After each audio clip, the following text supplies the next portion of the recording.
Are you frustrated that this country still feels so divided and you have not been able yet to bring that unity? Look, I think that right after the election, there was a sense of hopefulness and unity. I think at the time, people didn't understand how bad the economic crisis was going to be.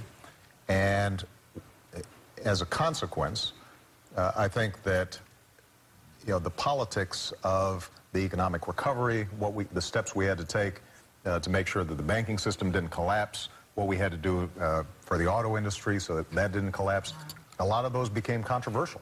And unfortunately, we live at a time when a lot of times people are thinking about the next election instead of the next generation.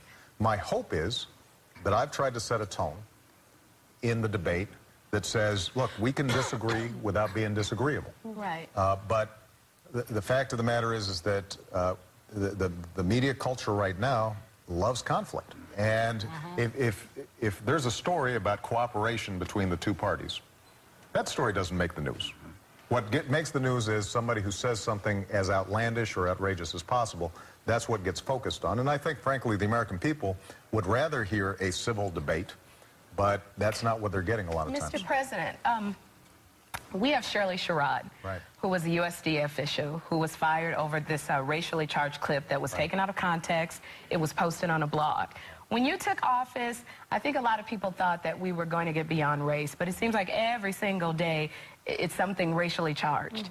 Do you think that we are still in America, America is racist? Look, I think that we have made so much progress, and I had a conversation with Shirley Sherrod, wonderful woman.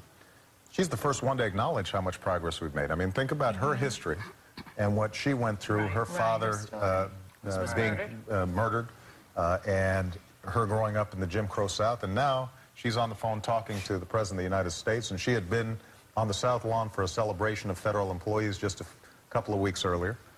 And that's a testament to the progress that we've made.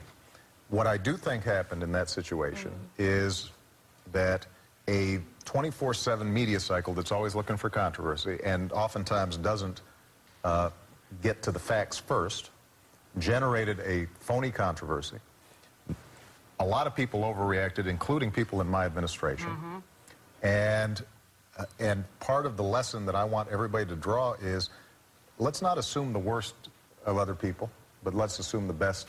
Let's make sure that we get the facts straight before we act.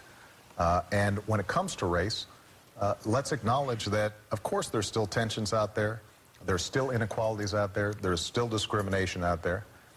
But we've made progress, and if each of us take it upon ourselves to treat people with fairness and be able to stand in somebody else's shoes and see through their eyes and relate to where they're coming from, that we can make more progress. And when you look at the next generation, interesting, when I talk to Malia and Sasha's friends, they have healthier attitudes around these issues than Michelle and than our generation does. And we have healthier attitudes than previous generations do. And that's the progress that we want to keep on making.